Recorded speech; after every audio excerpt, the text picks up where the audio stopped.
नमस्कार, सत श्री अकाल, जोहार। एक बार फिर से स्वागत करता हूं, अभिनंदन करता हूं आप सभी छात्रों का आपके अपने YouTube चैनल जीएस फाउंडेशन पर। दोस्तों, यदि आप मेरी वीडियो देख रहे हैं तो रिक्वेस्ट है कि इसे पूरा देखिएगा। यदि वीडियो अच्छा लगे तो इसे लाइक कर दीजिएगा, दोस्तों के साथ शेयर कर दीजिएगा और यदि आप भी इस चैनल पर नए हैं तो चैनल को सब्सक्राइब करके बेल आइकन को जरूर प्रेस कर लीजिएगा। जेएसएससी सीजल 2023 की बात कर लिया जाए दोस्तों, तो झारखंड सामान्य ज्ञान ऐसा सेक्शन है जो पेपर थर्ड में अच्छा स्कोर करने में आपके लिए मददगार साबित हो सकता है। इसलिए मैं लगातार जो है झारखंड सामान्य ज्ञान का वीडियो आपके लिए ला रहा हूं। आज के सेशन में भी हम लोग करने वाले हैं झारखंड सामान्य ज्ञान।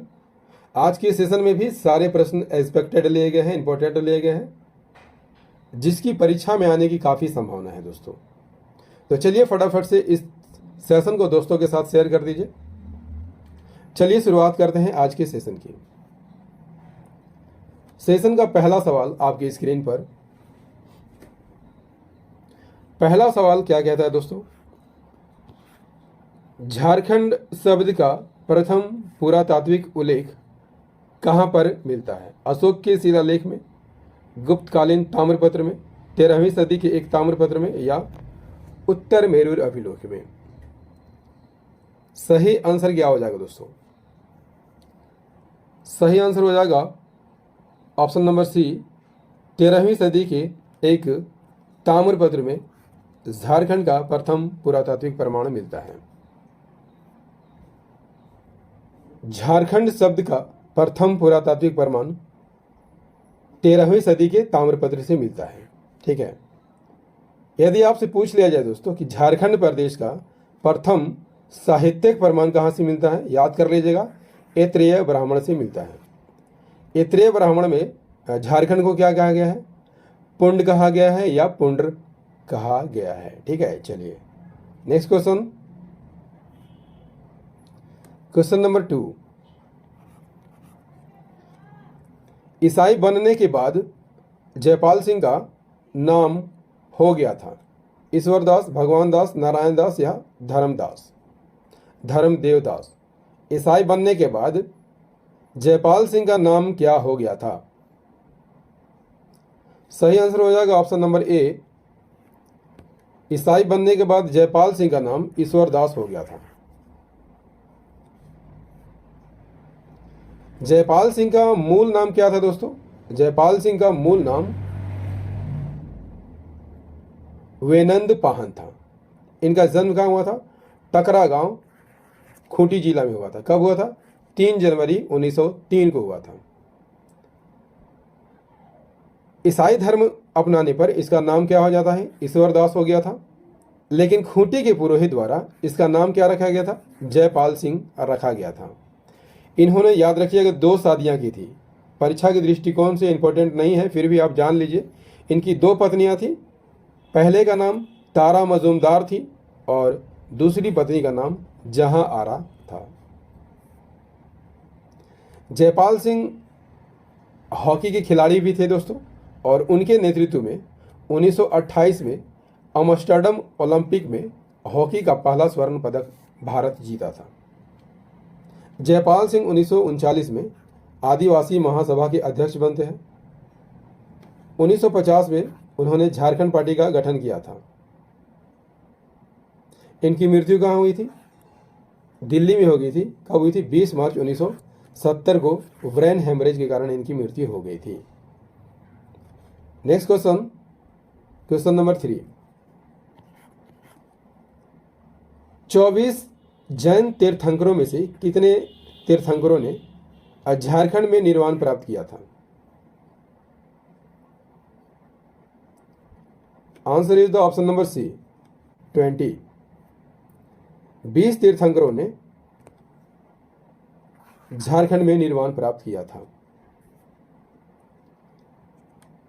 जैन धर्म के कितने तीर्थंकर हुए थे दोस्तों? याद रखिएगा, 24 तीर्थंकर हुए थे। और इन 24 तीर्थंकरों में से 20 तीर्थंकर ने झारखंड में निर्वाण प्राप्त किया था। कहाँ पर निर्वाण प्राप्त किया था? पारसनाथ की पहाड़ी पर। पारसनाथ पहाड़ी की ऊंचाई कितनी है दोस्तों? 1365 मीटर। जैन धर्म के 23वें तीर्थंकर कौन थे? पार्श्वनाथ थे, और इनका निर्वाण 717 ईसा पूर्व में हुआ था। और पारसनाथ की पहाड़ी पर निर्वाण प्राप्त करने वाले ये अंतिम तीर्थंकर थे। पारसनाथ की पहाड़ी को याद कर लीजिएगा, जैन धर्म का मक्का भी कहा जाता है। क्वेश्चन नंबर 4, झारखंड में किसे 32वीं जनजाति के रूप में मान्यता दी गई है? 32वीं जनजाति के रूप में किसे मान्यता दी गई है? Answer is the option number C, Kol को झारखंड की 32वीं जनजाति के रूप में मान्यता दी गई है। कोल जनजाति किस प्रजाति से संबंधित है? प्रोटो ऑस्ट्रेलाइड प्रजाति से संबंधित है। इनकी भाषा कोल है, जो कि कोलेरियन समूह से संबंधित है। कोल जनजाति भारत की 32वीं जनजाति घोषित की गई है। किसके द्वारा? भारत सरकार के द्वारा। कब? 2003 में। इसका संकेंद्रण यानी सबसे ज़्यादा ये कहाँ पर मिलते हैं? गिरिडीह, देवघर, दुमका में मिलते हैं। 31वीं जनजाति यदि आपसे पूछ लिया जाए कौन है दोस्तों, 31वीं जनजाति झारखंड की कंवर जनजाति है, जो कि प्रोटो ऑस्ट्रेलाइड है। असुर की बात कर लिया जाए तो ये आदिम जनजाति है, ये भी प्रोटो ऑस्ट्रेलाइड की श्रेणी में आते हैं। विरजिया भी आदिम जनजाति है, ये भी प्रोटो ऑस्ट्रेलाइड की श्रेणी में आते हैं। ठीक है, विरजिया का अर्थ क्या होता है? जंगल का पक्षी। जबकि विरहोर का क्या अर्थ होता है दोस्तों? विरहोर का अर्थ होता है जंगल का आदमी, और विरहोर भी आदिम जनजाति की श्रेणी में आता है। क्वेश्चन नंबर 5, किसकी मध्यस्थता में टाटा मजदूरों की करीब 3.5 महीने लंबी हड़ताल समाप्त हो गई थी? किसकी मध्यस्थता के कारण? सही आंसर हो जाएगा ऑप्शन नंबर सी, सुभाष चंद्र बोस की मध्यस्थता के कारण जो टाटा मजदूरों की जो लंबी हड़ताल चल रही थी वो समाप्त हो गई थी। टाटा वर्कर्स यूनियन की हड़ताल किस वर्ष की गई थी? 1928 में की गई थी। सुभाष चंद्र बोस ने इस हड़ताल को समाप्त कराया था। उन्होंने टाटा मजदूर संगठन का अध्यक्ष भी बना दिया गया था। वे इस पद पर कितने वर्षों तक रहे थे? 9 वर्ष तक रहे थे। अगला सवाल हमारा क्या कहता है दोस्तों? रोहिलो का किला कहां पर स्थित है? Answer is the option number D, Japla में स्थित है। कहां पर स्थित है? जपला में स्थित है। रोहिलो का किला पलामू जिला में है, अलीनगर जपला में। इसका निर्माण किसने कराया था? रोहिला सरदार मुजफ्फर खान ने कराया था। नेक्स्ट क्वेश्चन की ओर बढ़ते हैं। क्वेश्चन नंबर 7, भारत का रूर किसे कहा जाता है? भारत का रूर प्रदेश किसे कहा जाता है? Answer is the option number C, Jharkhand को भारत का रूर प्रदेश कहा जाता है। झारखंड की बात कर लिया जाए दोस्तों तो खनिज संसाधन की दृष्टि से अग्रणी राज्य है, और यहाँ पर देश के कुल खनिज का 40% उत्पादन होता है।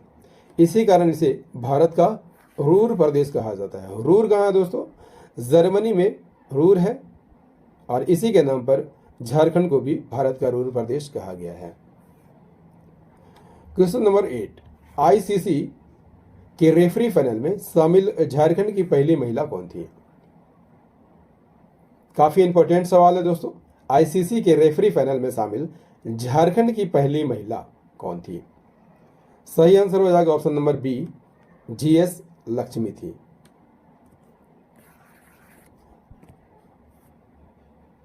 आईसीसी की पुरुष वनडे मैच की पहली महिला रेफरी कौन थी? जीएस लक्ष्मी थी। इनका जन्म कहाँ हुआ था? आंध्र प्रदेश के राजमुंद्री में हुआ था, लेकिन इसके पिता जो है झारखंड के जमशेदपुर में नौकरी किया करते थे। क्वेश्चन नंबर 9, संगीत नाटक अकादमी पुरस्कार से सम्मानित कन्हैया लाल महाराणा का संबंध किससे है? आंसर कीजिएगा जरा। संगीत नाटक अकादमी पुरस्कार से सम्मानित कन्हैया लाल महाराणा का संबंध किससे है? Answer is the option number A, Chhau नृत्य से है। किससे है? छऊ नृत्य से है। कन्हैयालाल महाराणा छऊ नृत्य के कलाकार थे।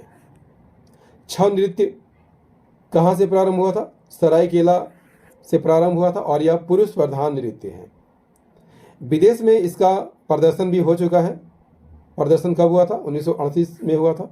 सुधेंदु नारायण द्वारा इसका प्रदर्शन किया गया था। और यह नृत्य जो है दोस्तों मुखौटा पहनकर किया जाता है। 2010 में छऊ नृत्य को याद रखिएगा विश्व विरासत नृत्य की श्रेणी में शामिल किया गया है। Question number 10, Palamu medical college एवं अस्पताल का नाम क्या रखा गया है? Answer is the option number C, Medini Rai medical college एवं अस्पताल रखा गया है। मेदिनी राय मेडिकल कॉलेज और अस्पताल कहाँ पर है दोस्तों? मेदिनी नगर यानी डाल्टनगंज में है।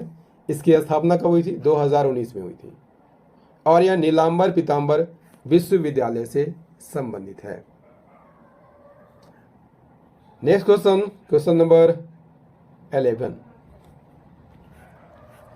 विश्व आदिवासी दिवस कब मनाया जाता है? विश्व आदिवासी दिवस कब मनाया जाता है? विश्व आदिवासी दिवस कब मनाया जाता है दोस्तों? Answer is the option number B, 9 अगस्त को मनाया जाता है।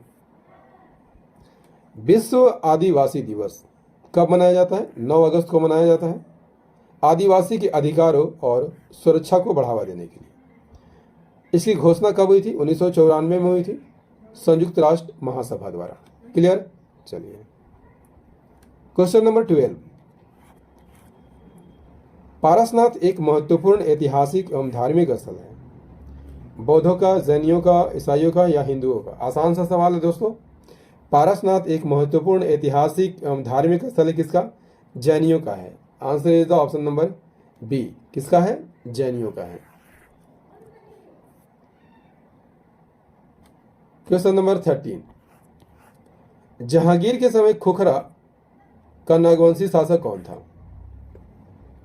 खुखरा का नागवंशी शासक कौन था? Answer is the option number C, Durjanshal था। जहांगीर के समय खोखरा का शासक कौन था? दुर्जनशाल था दोस्तों और यह मधुकरण शाह का उत्तराधिकारी था। जहांगीर के सूबेदार जो है इब्राहिम खान द्वारा इसे बंदी बना लिया जाता है और 12 वर्षों तक उसे ग्वालियर के किले में रखा जाता है। लेकिन 1627 में हीरे की पहचान को लेकर विवाद हो जाता है, जिसके कारण जो है जहांगीर इसे बुलाता है। जब हीरों की पहचान दुर्जनशाल द्वारा कर लिया जाता है दोस्तों, तो इसे आज़ाद कर दिया जाता है, स्वतंत्र कर दिया जाता है।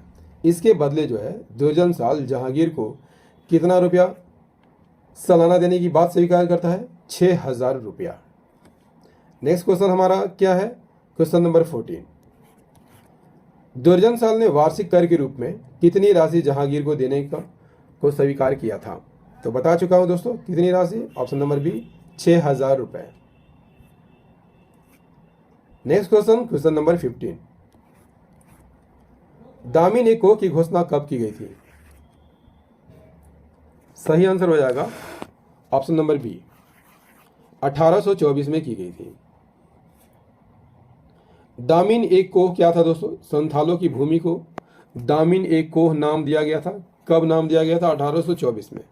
और दामिन ए कोह संथालों की भूमि को सीमांकन किया गया था। दामिन ए कोह को सरकारी संपत्ति घोषित कर दिया था। इसी कारण पहाड़िया विद्रोह का तीसरा चरण प्रारंभ हुआ था। किसके नेतृत्व में? महेशपुर की रानी सर्वेश्वरी के नेतृत्व में। अगला सवाल, क्वेश्चन नंबर 16, 1952 में हुए एकीकृत बिहार विधानसभा चुनाव में झारखंड पार्टी का चुनाव चिन्ह क्या था? एकीकृत बिहार विधानसभा चुनाव में झारखंड पार्टी का चुनाव चिन्ह क्या था? सही आंसर हो जाएगा option number C, Jharkhand party का चुनाव चिन्ह मुर्गा था।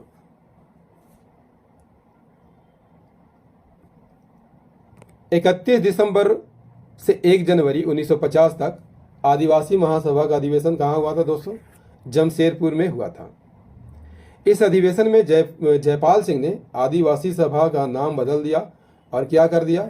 झारखंड पार्टी कर दिया था। जयपाल सिंह को झारखंड पार्टी का पहला अध्यक्ष बनाया गया था। एकीकृत बिहार विधानसभा चुनाव में झारखंड पार्टी का चुनाव चिन्ह मुर्गा है, बता चुका हूं। झारखंड पार्टी ने इस विधानसभा चुनाव में 33 सीट प्राप्त किया था और 33 सीट प्राप्त करके मुख्य विपक्षी दल के रूप में उभरकर सामने आया था। विपक्ष का नेता किसे बनाया गया था? सुशील कुमार बागे को विपक्ष का नेता बनाया गया था। Next question number 17। 1942 में जयप्रकाश नारायण को किस जेल में रखा गया था? किस जेल में रखा गया था? सही आंसर हो जाएगा हजारीबाग जेल में रखा गया था। भारत छोड़ो आंदोलन के दौरान जयप्रकाश नारायण को कहां रखा गया था? हजारीबाग जेल में रखा गया था। 9 नवंबर 1942 को जयप्रकाश नारायण जो है हजारीबाग जेल से अपने 5 साथियों के साथ फरार हो जाते हैं। और दिन कौन सा था दोस्तों? दीपावली का दिन था। भागने वाले साथी कौन कौन थे? रामनंदन मिश्रा, योगेंद्र शुक्ला, शालिग्राम सिंह, सूरज नारायण सिंह और गुलाबी सोनार।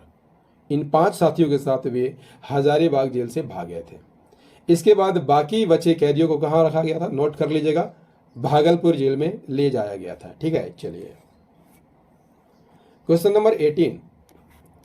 उधवा झील अभयारण्य की स्थापना वर्ष क्या है? सही आंसर हो जाएगा 1991 में इसकी स्थापना की गई थी। उधवा झील पश्चिमी बिहार कहां पर है? किस जिले में है? साहबगंज जिले में है। इसका क्षेत्रफल कितना है? 5.65 वर्ग किलोमीटर। स्थापना 1991 में हुई थी। यहाँ पर कौन कौन से पक्षी होते हैं? जल कौवा, बटान, किंगफिशर। यहाँ प्रवासी पक्षियों का निवास स्थान भी है। ठीक है, चलिए अगला सवाल क्वेश्चन नंबर 19। छोटा नागपुर का उल्लेख अशोक के अभिलेख में हुआ है किस नाम से? अटावी, कलिंग, राजमहल या इनमें से कोई नहीं। Answer is the option number A, Atavi नाम से हुआ है। अशोक के 13वें शिलालेख में झारखंड को अटावी के नाम से संबोधित किया गया है। इसमें कहा गया है कि कलिंग के शासकों को धर्म का आचरण करना चाहिए। Question number 20। दोस्तों सेशन कैसा लग रहा है एक बार कमेंट करके जरूर बताइएगा। नागवंश का आदि पुरुष किसे माना जाता है? किसे माना जाता है दोस्तों? सही आंसर हो जाएगा फनी मुकुट राय को। नागवंश की प्रारंभिक राजधानी कहां थी? सुतियाम में थी। नागवंश का संस्थापक कौन था? फनी मुकुट राय। इसकी स्थापना कब की थी? 64 ईस्वी में। इसे आदि पुरुष के नाम से भी जाना जाता है। इसका साम्राज्य जो है 66 परगनों में विभक्त था। खुगरा की बात कर लिया जाए तो इसे राजधानी किसने बनाया था? भीमकर्ण ने बनाया था। दोसा को दुर्जन साल ने और चुटिया को प्रताप राय ने अपनी राजधानी बनाया था। Question number 21। मान सिंह ने बंगाल और बिहार की राजधानी किसे बनाया था? Answer is the option number D, Rajmahal को। 1592 ईस्वी में मान सिंह ने राजमहल को अपनी राजधानी बनाया था। Question number 22। भारत छोड़ो आंदोलन के दौरान हजारीबाग का नेतृत्व कौन कर रहा था? This is very very important question for your exam. Bharat छोड़ो आंदोलन के दौरान हजारीबाग का नेतृत्व कौन कर रहा था? Answer is the option number A, Shrimati Saraswati Devi कर रही थी। भारत छोड़ो आंदोलन का नेतृत्व हजारीबाग में कौन कर रही थी? सरस्वती देवी कर रही थी। 11 अगस्त 1942 को इन्होंने भारत छोड़ो आंदोलन प्रारंभ किया था। इसके बाद अंग्रेजों ने इसे गिरफ्तार कर लिया था। Question number 23। घोटुल का संबंध झारखंड की किस जनजाति से है? घोटुल का संबंध झारखंड की किस जनजाति से है? सही आंसर हो जाएगा ऑप्शन नंबर बी, संथाल जनजाति से है। संथाल की युवा गिरी को क्या कहा जाता है? घोटुल कहा जाता है। विवाह को बापला कहा जाता है। वधुमूली को पोन कहा जाता है। गांव को आतो कहा जाता है। संथाल जाति के ग्राम प्रधान को क्या कहा जाता है? मांझी कहा जाता है। और मांझी का सहायक कौन होता है? जोग मांझी होता है। ठीक है, चलिए question number 24। Shri Krishna park कहाँ पर है? दुमका, धनबाद, जमशेदपुर, इनमें से कोई नहीं। तो श्री कृष्णा पार्क कहाँ है दोस्तों? श्री कृष्णा पार्क रांची में है। ठीक है, तो सही आंसर क्या हो जाएगा? इनमें से कोई नहीं। श्री कृष्णा पार्क कहाँ पर है? रांची डोरंडा में है। जमशेदपुर की बात कर लिया जाए तो घोड़बंधा थीम पार्क जमशेदपुर में है। ठीक है, इस सेशन का अंतिम प्रश्न है दोस्तों, XLRI जमशेदपुर की स्थापना किसके द्वारा की गई थी? Answer is option number C, society of Jesus के द्वारा की गई थी। XLRI यानी जेवियर लेबर रिसर्च इंस्टीट्यूट कहाँ पर है दोस्तों? जमशेदपुर में है। इसकी स्थापना कब हुई थी? 1949 में हुई थी। दोस्तों, झारखंड जीके का ये सेशन आपको कैसा लगा? उम्मीद करता हूँ अच्छा लगा होगा। यदि सेशन पसंद आया हो तो इसे लाइक कर दीजिएगा, दोस्तों के साथ शेयर कर दीजिएगा, और यदि आप भी इस चैनल पर नए हैं चैनल को सब्सक्राइब कर लीजिएगा, बेल आइकन को प्रेस करना मत भूलिएगा। मिलते हैं अगले सेशन में, तब तक के लिए जय हिंद, धन्यवाद।